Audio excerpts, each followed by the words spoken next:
Everybody and their dog has heard about this new mod called TerRoguelike. It's a mod that has you clear different rooms with enemies that give you different types of buffs, and eventually heading to the end to fight not only Moonlord, but something just a little more. I was able to get pretty overpowered playing this mod and managed to get all the way to the end. Watch along with me to see how it happened. Alright, it's my turn to hop on this train. Everybody's playing this, and it's fun. I'll be honest, it's fun. If you don't know what this is, you're on crack. There's no fucking way you don't know what this game is. We're first gonna start off with full mood, just the regular playthrough. But if it's fun, I'm gonna try it out with Blood Moon. For now, we're gonna stick with the regular one. Right? You start off with two things. You got your sword, you got your gun. I played a tiny bit. I'm gonna say the gun is better. The more you watch, I think you would definitely agree with me when I say that the sword needs some buffs. I mean, it really doesn't have a lot of reach or deal a lot of damage. Overall, sword's ass. Enough said. Get. Alright, Amber Ring. Gain 5 barrier upon hitting enemies with melee. So I don't even know what that is. Okay, we're gonna deal with this guy first, because he's a problem. Then him. I don't even have to worry about the slime. You can cheese the slime. The starting floors are fairly easy to clear, with a lot of the enemies being basically cheesable. Now, the only time the difficulty starts to kick in would be later when we get to the area where enemies can shoot projectiles at you. I'm gonna try melee for a little bit. I wanna see what that's like. Okay, now, I know I'm not a modder, and if I'm talking crazy, please just let me know down in the comments. However, if I can make a suggestion about melee, it'd be this. First, make the sword a half size bigger. Also, you should give it auto swing like how it is in Calamity, where it's a little bit animated and kind of slow. There should also be item drops that give the sword a stackable projectile with different effects. And lastly, there could be an item where when you right click when an enemy either attacks or shoots a projectile at you, you can either bash the enemy back in, deflect the projectile, or just simply block, possibly cutting the damage in half. But those are just some ideas. Trust me, I got more in the vault, but I can't code for shit, so that's all I can say. Get trapped, nerd. This game just wants you to cheat. I swear it does. What is this? Ball and chain. 2 seconds on hit. Oh, that's actually really good. If your aim is good, you can just keep hitting them. You don't even have to worry about their speed. Alright, that guy's he's a problem. I don't even have any way to heal. Give me something to heal. 8% increased movement speed. Okay, that's nice, but I need healing. Throughout this mod, there are bosses that spawn at the end of every level, and this is one of them. The Paladin will throw his hammer at you, do a power stomp, and lastly, he'll charge towards you. Overall, it's a pretty simple fight with not much to worry about. The only thing that you would have to do when fighting this boss is just to keep a safe distance. You're better than this, man. Come on. Now, it does get harder as you go on. It will get harder. Being the true professional gamer that you know fair and well, I beat the boss with no issues at all. Now up next is where things started to get just a little bit more difficult. In the Crimson biome, enemies now have the ability to shoot Ichor at you. So not only did I have to dodge contact damage, but projectiles too. What is this? Vodka? Bottle of Vigor. 15 plus max life. Okay, that's not bad. Yeah, I'm not liking it. Oh, this one's good. 10% chance upon hitting an enemy will light them on fire. That's pretty good. That's a pretty good one. I need to get rid of these Ichor guys. There you go. Give me some bleeding. I don't have any way to heal. Come on. Give me a way to heal. And I don't even know where... Yeah, there it was. I won't lie. That was really bad. I got some really bad items. All of them were tied towards melee, and melee is not the way you want to go. It's not. Now that did seem like the trend for a lot of these runs. You can have a great run with good damage stats, but if your healing isn't up to par, then you're kind of just waiting for death. Now there is one item that I'm looking for that would basically guarantee me the run. This item is called the mushroom. Once I have this, anywhere I move, there are little mushrooms that spawn on the ground which will heal me for 1 HP point every time I walk over to collect them. However, it took a lot of time before I was able to find this. You bitch. I'm sorry, I'm really fucking vulgar right now. Okay, the hot pepper. Enemies ignite other nearby enemies on kill. This is the run. What is this? Enemies take... Oh, bro, it's giving me all the good stuff. Alright, next you should give me something that heals me. Give me the mushrooms. What is this? 3 HP after avoiding... Okay, that's pretty good. I don't think I can lose, for real. I'm being serious. Being so serious. Things started to look up. I mean, every room that I was entering was giving me insane items. Some burn enemies at random. Others give me certain increases of damage, greater life regen, and more movement speed. But I was still on the lookout for the mushrooms. Now, the mushrooms are so important to me because later on, we fight Skeletron. And it would be 100 times easier to win if we had that item to fight him. And you'll understand what I mean by this when you see the boss arena. What kind of assembly kit? 4 times main...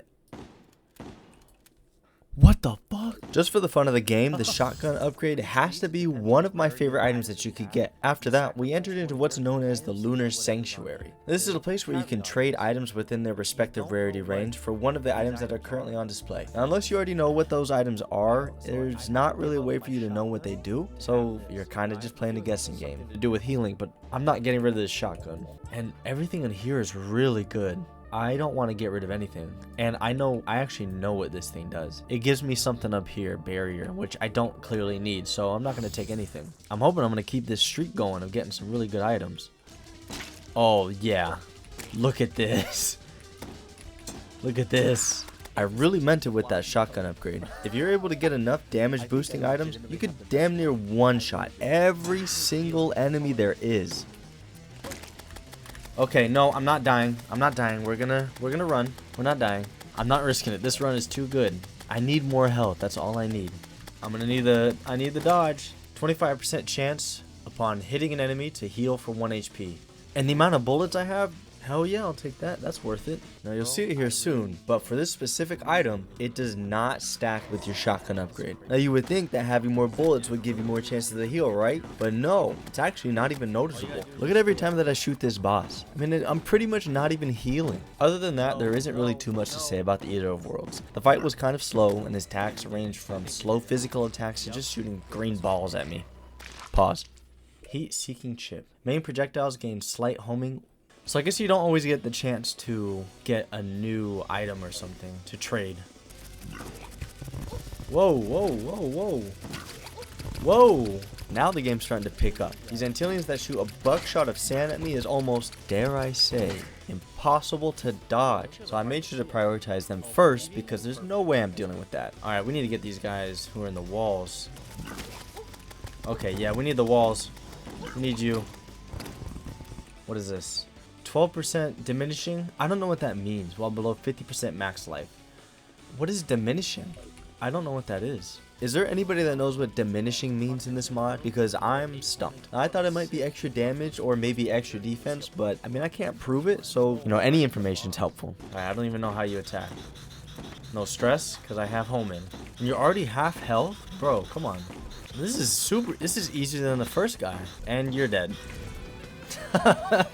And you're dead. Get out of here. This boss definitely needs some buffs and new attacks, because it literally moved at a snail's pace, attacked at a snail's pace, and spawned in small barriers in a huge arena. No joke, this was not hard at all. 12% increased jump speed. Okay, not bad. I don't know what diminishing is, and I haven't seen any change in anything. Okay, you're a problem. Perfect. Extra healing. That's all I need now. I don't want much about damage. Damage is fine. I want healing. Am I allowed to escape? What's going on here? Can I leave this room? Am I allowed to? Oh, I can. Okay. Didn't seem like it. What is this? Tapeworm. Upon hitting an enemy, a healing orb is shot out from the enemy. 1 HP upon touching the healing orb. Oh, okay. That's perfect. I'll take that. It's weird they called it a tapeworm. But, you know, I'll take what I can get. Listen to this music.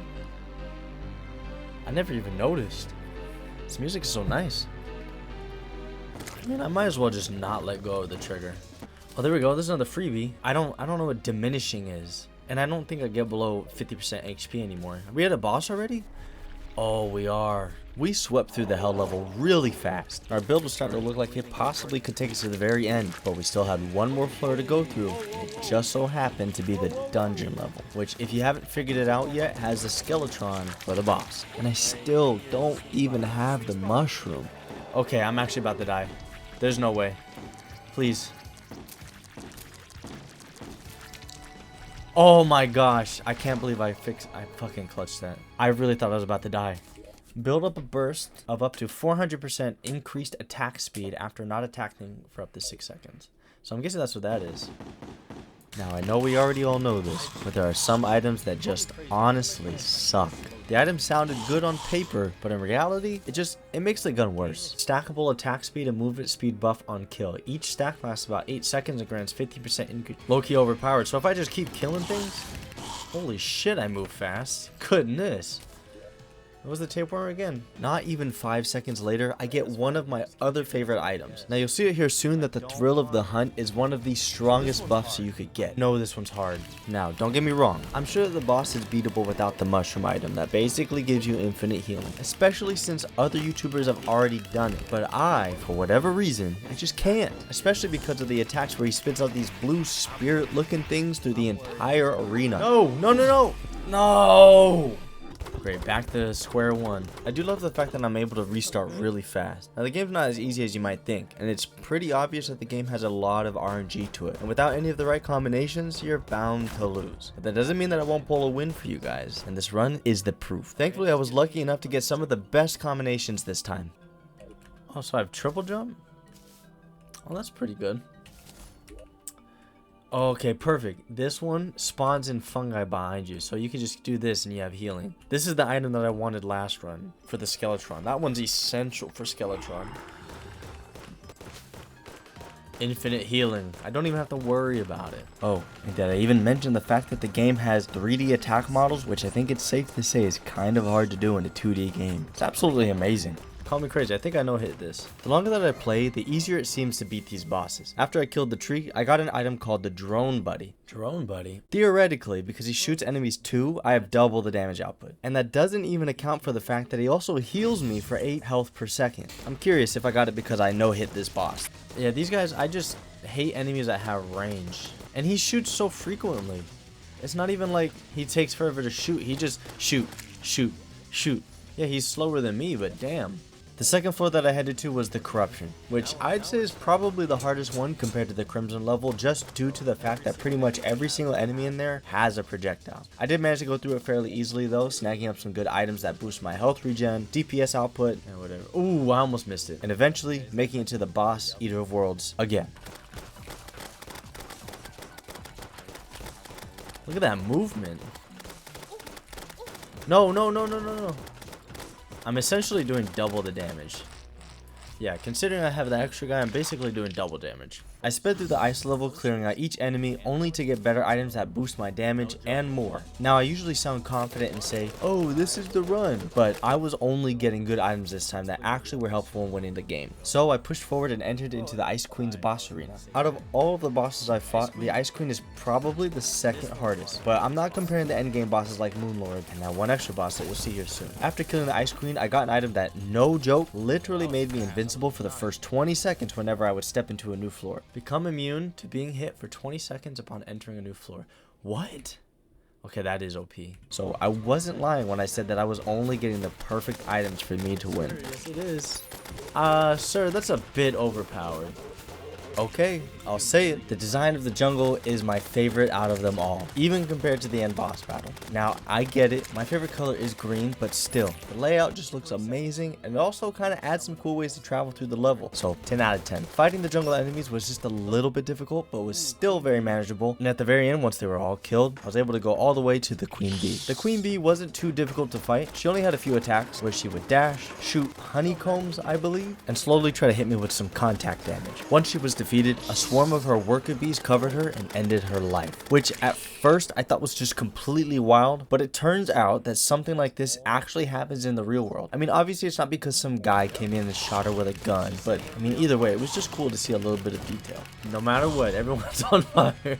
The final level before beating the game was the dungeon, which we already know has the actual hardest boss in the game. This level contains the tightest areas to fight, enemies that can teleport, shoot projectiles, and just deal really high amount of damage. I made sure to plow through these levels, getting more and more crazy good items, and finally making it to my least favorite boss, Skeletron. Except this time I had a plan. As I ran around in a circle, the mushroom item placed healing things that I could pick up once I ran back around, while still placing more simultaneously. So long story short, infinite healing. That, plus I have triple jump and super fast movement speed. So this time I was able to kill Skeletron the fastest that I've ever done it. on to the last floor of the mod where we take on the 4 pillars, Moonlord, and like I said before, an unexpected final boss. Overall, I really like this mod. The design, items, music, it all ties in really well together. Now the only thing I'm going to say about this mod, the pillars are extremely underwhelming. I mean, there are only a few enemies that spawn, so it's more of a break rather than a challenge, which that might be the goal of the developer, so take it how you want. But on a more positive note, the Moonlord fight was fairly difficult. The hand shot out a bullet hell of rockets towards me that felt almost impossible to dodge. Then I got I-beams following me everywhere I go, and as if that wasn't enough, what almost looked like void tentacles were reaching out to stab me. Even after all of that, I was still able to win and beat Moonlord. Easy. Let's fucking go. Oh, is this a new boss? Oh, okay. Whew. At first, when I saw the animation of the brain coming out of his head, I really didn't think much of it. I figured it was just something cool to show. But then I noticed a timer start at the very top of my screen with rumbling and with some dramatic music. A small arrow then popped up pointing back towards the arena that I just came from. So I figured it was just telling me to go back. So I started running. It turned out that I actually needed to run through all of the previous levels that I just beat. Get out of my way! Holy shit, this is crazy. Bro, I move like a fucking speed demon. I'm not even stressed. Let me go! Oh, I hate the corruption. This was the worst one. I'm almost there. I need to go down. Oh, we did it. We did it. Easy. Having all of the enemies respawn and all just start attacking me felt really crazy. I made the decision to ignore everyone and just go through since I had a deadline. One by one, I passed through all of the different levels pushing past these enemies, where eventually I found my way back to the final boss arena to fight the Moonlord's brain. The brain's attack patterns weren't too bad to deal with. He just dashes, throws some jabs, and has one laser beam spiral attack that you literally have to take the L because there's no way you're dodging that. But for the finale, I was able to beat the boss and complete this mod. Finally. We're solid. We're solid. Oh, we're solid. We won. If you found this video to be entertaining, please feel free to give the video a like and let me know how you feel. It really does mean a lot to me just to see you guys' feedback and know that I was able to entertain you. If you did end up liking this Terraria video, I think you should subscribe. I got more videos planned for the future that I know you're gonna love. Well, that's all I got for now. Good night. That was crazy. I think that's a good one. Bro, that was the best run I ever had. Now, I won't lie, that last one was actually even better. But, I mean, we got fucked on the Skeletron boss. But I'm not surprised about that. But this one was just insane. The most OP accessory is this one right here, the mushroom. That's the one you want. Because anywhere you walk, you get health. And you can just go back and forth, back and forth. You also want bleeding. And this thing where it stacks on your attack speed, that, like, all of these are really good. But that was crazy. I hope you enjoyed. That's really all I got.